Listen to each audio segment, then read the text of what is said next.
D'abord, je voudrais dire que dans le processus de cette offre, je voudrais rappeler la population que nous avons été parmi ceux qui ont fait le plaidoyer au niveau de l'organisation PAM à Beni et OCHA et les autorités de l'état de siège. Et donc, cette ville qui était considérée comme une ville commerciale, également par plusieurs organisations, ils disaient qu'ils ne pouvaient pas servir les déplacés là où il n'y a pas de cas de déplacés. Mais avec plusieurs interventions, nous avons réussi à convaincre les organisations internationales qu'il y a aussi les gens qui souffrent à Syrie. Et maintenant, le processus de distribution, nous avons d'abord demandé une conscientisation, une sensibilisation, des choses qui a été fait partiellement.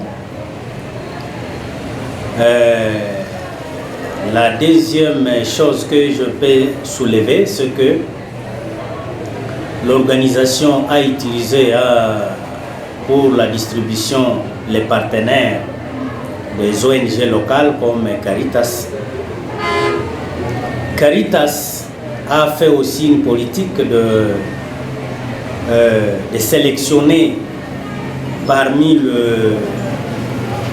la communauté, parce que les chefs de quartier ont sélectionné quelques personnes, 10 milliers, même le CPDQ, donc le comité de paix de développement, le comité local de paix de développement, et même la société civile a désigné un candidat par site.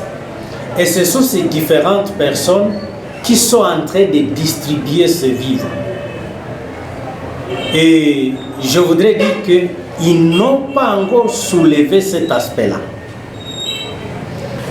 Et moi-même, j'ai été sur terrain, j'ai visité 3 sites, le site de l'ESCO, le site de l'ITA et le site de 4 communes Moussoussa. J'ai constaté, et les chefs de quartier étaient là, et ces gens étaient là pour voir comment les choses se font. Je pense personnellement jusqu'à présent que moi je considère cette rumeur comme une intox.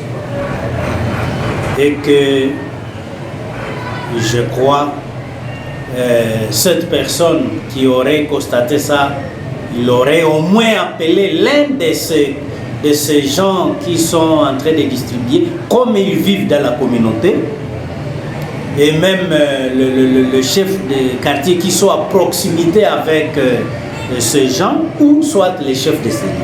Mais nous n'avons pas encore réussi cette information parmi ces gens de la communauté qui sont dans la distribution.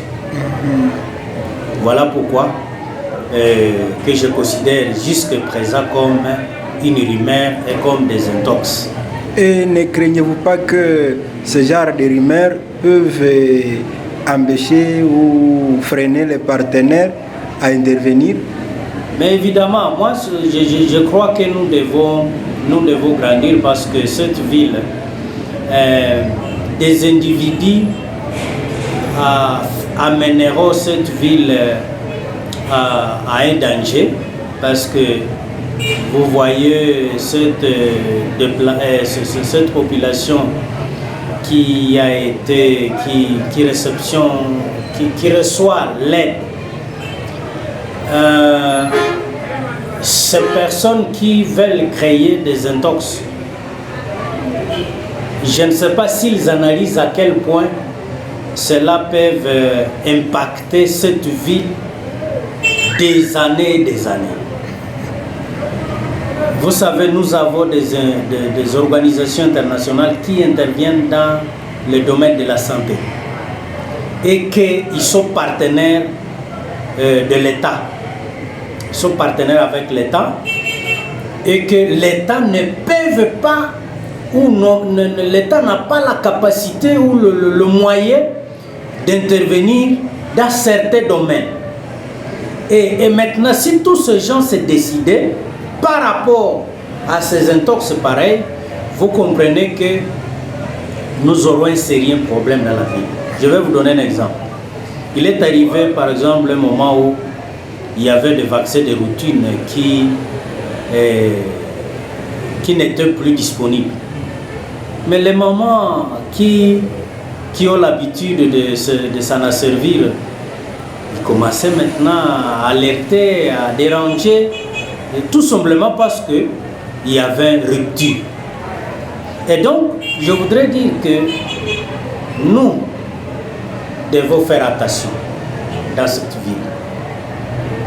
Et nous risquons de créer une situation qui pourra impacter et la vie de plusieurs, tout simplement par des intox qui viennent d'un individu mal peut-être informé. Et alors, ce que je peux dire, c'est que je voudrais appeler la population à la vigilance et que si vous avez une alerte, il faudrait informer les organisations qui sont à proximité de vous et au besoin alerter la coordination de la société civile qui est votre porte-parole à ce qui concerne des questions de plaidoyer et des alertes.